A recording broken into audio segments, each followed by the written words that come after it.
Hey, this is the Review Junkie, and today I'll be reviewing the Gem and the Holograms animated movie from 1985.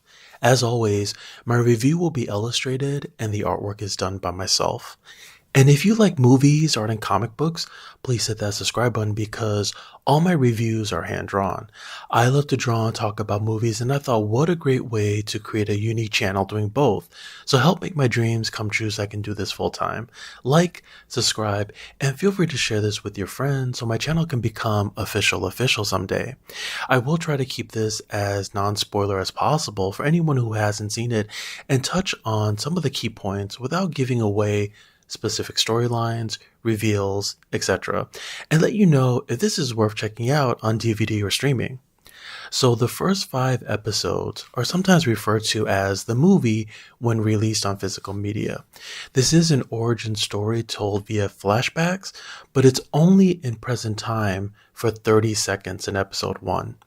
The main plot involves Eric Raymond, the co-owner of Starlight Music, and Jerica, the other co-owner. And he's the primary villain driving everything. And when you first see him, you know he's sleazy. Like, I wouldn't even buy a used bike from him, a hot dog, or a bottle of water. He's just that sleazy. You know, with some people, you can just tell right away. You know what I'm saying? Okay. So him and Jerica are continually at odds with the direction of the record label. And while this is happening, he's promoting his new rock band, The Misfits.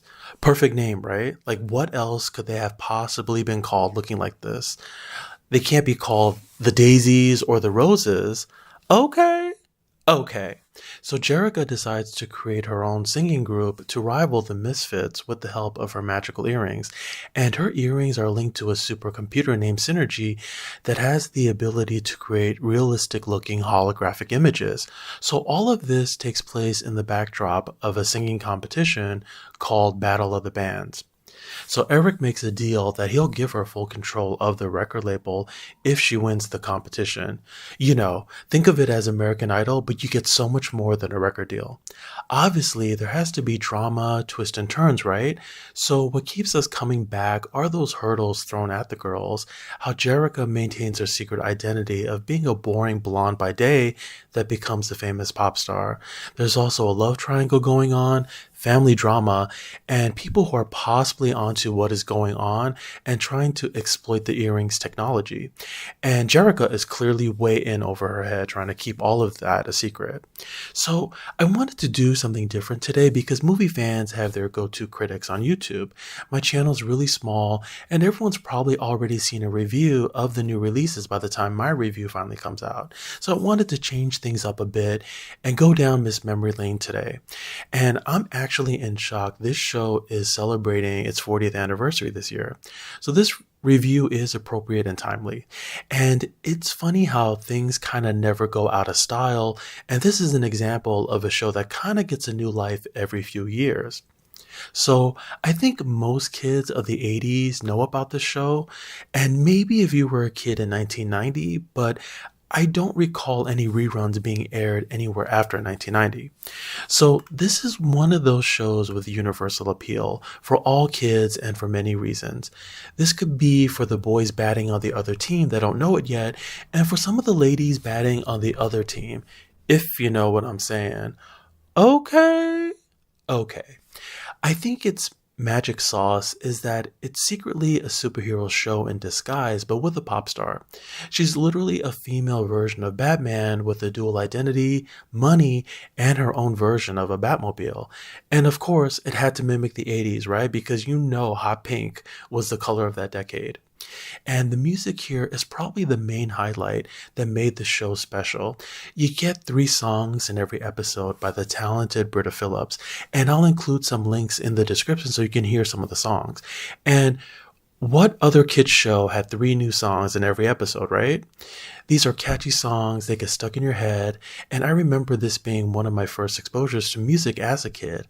All the songs were tailored to each storyline, and kudos to the music team for doing their best to churn out 3 hits in every episode. You get up-tempo songs, rock songs, and pop ballads. So you know I love to draw, and I was crazy about the character designs here. It is not anime style, it has its own unique flair. And I was obsessed with this and the character designs of He-Man and She-Ra, Thundercats, and so on. It was just a good time to be a kid. So the storylines at the time were interesting and held my attention, and there always seemed to be a commercial break as something detrimental was about to happen. Like everything was a cliffhanger. But watching it now as an adult, a lot of it is predictable, and looking back, this was actually kind of juicy for a kid show. Like Jerica has a boyfriend named Rio, but at the same time, he also likes Jem. Like talk about playing mind games. Juicy with a capital J. And who knew a Saturday morning kids show would have a love triangle, deception, and drama? And it makes one wonder if Jem is really the heroine or not. Okay. Okay. I also like the public service announcement messages at the end of every episode. They probably don't do that anymore, and whether you found it silly or unnecessary, I think it did its part to teach valuable lessons. And this show was also the definition of DEI before DEI even existed. The cast was diverse because we have Aja, and she's Asian, and Shayna, the drummer, and including Jem's boyfriend Rio Pacheco, who is Latino. So it was multicultural and it felt natural. And with so many characters, they did try their best to make certain episodes revolve around the supporting cast versus just Jem. So I don't really have any cons per se, but the animation was a product of its time. You even see it in the fashion because it mimicked the 80s to a T. There were many times where the animation was just spotty and not polished, and you wouldn't see anything like that on an animated show today. And the second small gripe I have is I never got a sense or recall an episode where there was insight to whether she loved to sing or not, or it was only something the earrings were able to do for her. But if you remember, let me know down in the comments which episode it was. So this brings me to my final thoughts, and this gets a high 8 out of 10 from me. This is one of those childhood shows that I'll always remember, and it was briefly on Netflix, and is still on some other streaming platforms, and even on YouTube. So this is a big green light from me, and definitely something to check out when you have some free time. It has a little something for everyone out there.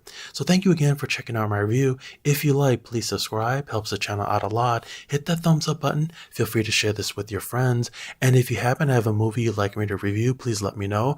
I'd be happy to watch and illustrate it for a future video. Thanks again, and I hope the pictures put a smile on your face.